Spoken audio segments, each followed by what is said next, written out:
saan ko po ba ginagamit ang Guardian Diamond Crystal? Ginagamit ko po ito bilang isang vacuum cleaner. Siyempre magtataka po kayo, paano maging vacuum cleaner ang isang katulad nito? Alam po natin ang vacuum cleaner, naglilinis po yan ng mga dumi, mga alikabok, ng mga nakikita natin sa ating bahay. Pero ito naman po, vacuum cleaner po siya ng mga hindi nakikita. At ano po yun? Yun po ay tinatawag na psychic imprints. Yung iba naman po for protection. Kasi may mga pocket size po na ganito, nilalagay po nila sa kanilang bulsa para ilayo daw po sila sa kapahamakan. Para saan po ba ang Guardian Diamond Crystal? Yung iba po, ginagamit po ang Guardian Diamond Crystal para magbigay ng swerte. Halimbawa po, nilalagay po nila sa tindahan nila, sa harap ng nagtitinda or minsan kasama ng mga paninda para daw maka-attract ng mga mamimili. Yung iba naman po, ginagamit po ito sa panggagamot.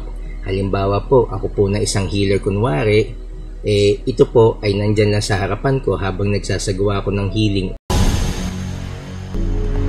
Ang lahat mga kababayan, Arvin Capasilio po ng Quezon City. Ang nasa kamay ko po ngayon ay tinatawag na Guardian Diamond Crystal. Ito po ay na-avail ko kay Brother Ray Sibayan noong 2015. Para saan po ba ang Guardian Diamond Crystal? Yung iba po, ginagamit po ang Guardian Diamond Crystal para magbigay ng swerte. Halimbawa po, nilalagay po nila sa tindahan nila, sa harap ng nagtitinda or minsan kasama ng mga paninda para daw maka-attract ng mga mamimili.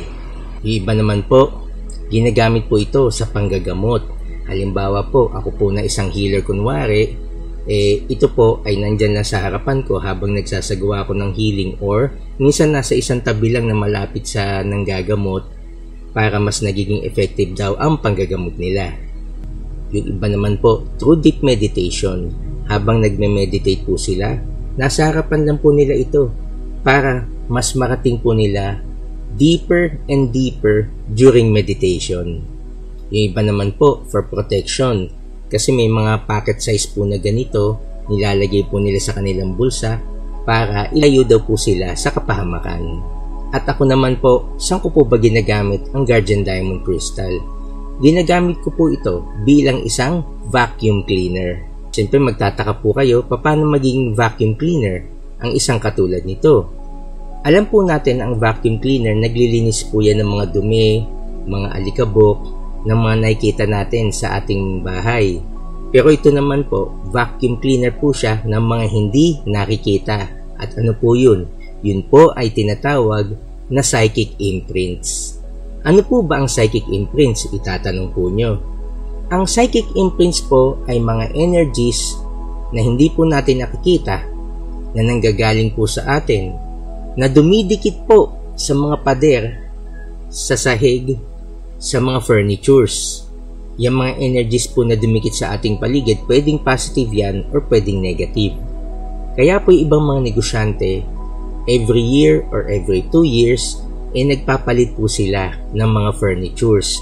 Minsan nakita po natin, di ba, every New Year, may mga bahay na nagtatapon ng mga gamit, nilalagay lang, pwede pang gamitin nilalagay lang po nila dyan sa kalsada Maayos pa, di ba? Pero bakit po? Kasi there are energies na nanikit po sa ating mga paligid, sa mga furnitures na kailangan nating alisin. Meron akong isang relative, dumating po siya sa bahay, ang sabi niya, may makukuha daw po siyang 4 na office chairs sa company nila. Inaalok ako ba kung gusto ko daw. Alam niyo po ba na hindi ko po tinanggap? Kasi yung relative ko po, nagtatrabaho po siya sa isang company owned by a Filipino-Chinese. Alam niyo naman po sila, naniniwala po sila sa mga swerte at malas. One of their ways para itaboy ang malas is palitan yung ibang gamit. Maging ibang Western people, they also replace some of their furnitures or sometimes sa business, some of the office chairs and office table. Para yung mga energies na naiwan dyan, yung mga psychic imprints, mapalitan po ng bago. Ngayon, bakit po ba nila ginagawa yan? Let me tell you a story. May relative po ako na lumipat sa isang apartment. Itong relative ko pong ito Unfortunately, nung tumira po sila dun, nagkasakit po, na wheelchair po. Until malaman po namin sa caretaker nang tinitirahan po nila, building po kasi yun eh. Ang sabi niya, dun po sa nilipatan ng relative ko, may previous occupant na mag-asawa. Itong mag-asawa na ito, palaging nag-aaway. Yung husband po, sinasaktan na po niya yung asawa niyang babae. At dahil po sa pananakit, nalumpo yung babae.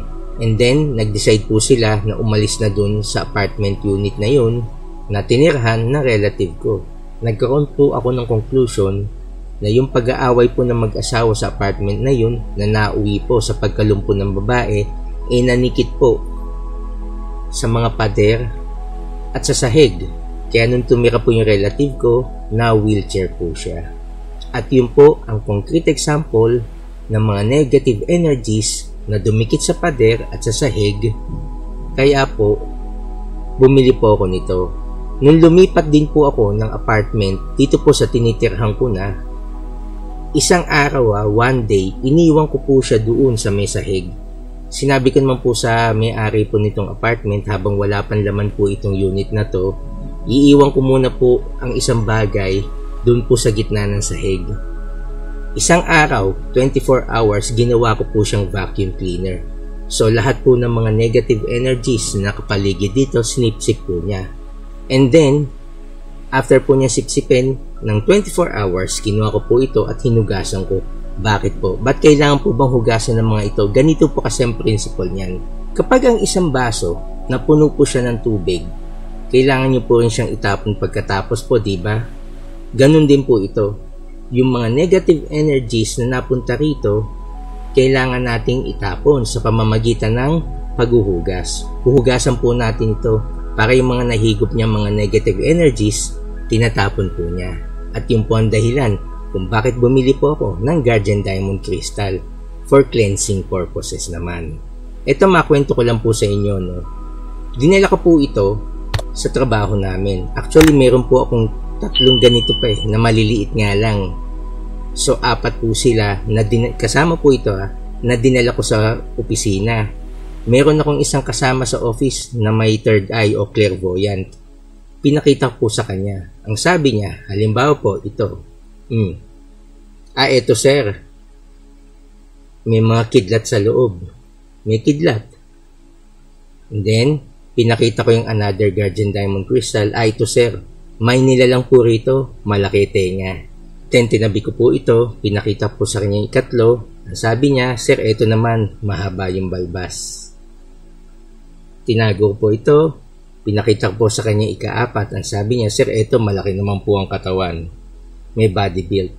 May third eye. So meaning, may mga entities po sa loob. Or, katulad ng kidlat, may energy sa loob. Magbalik tanaw lang po, nung binili ko po ito, way back 2015, nung palabas po ako ng MBC building, nakita ko po dun sa may security, sa ibabaw ng lamesa nila, may ganito po, medium size. Doon ko po unang nakita na ginagamit ang Guardian Diamond Crystal ng may purpose. Yun lang po ang may bibigay kong information and experiences sa paggamit ng Guardian Diamond Crystal. Maraming po salamat sa inyong lahat. Magandang araw po.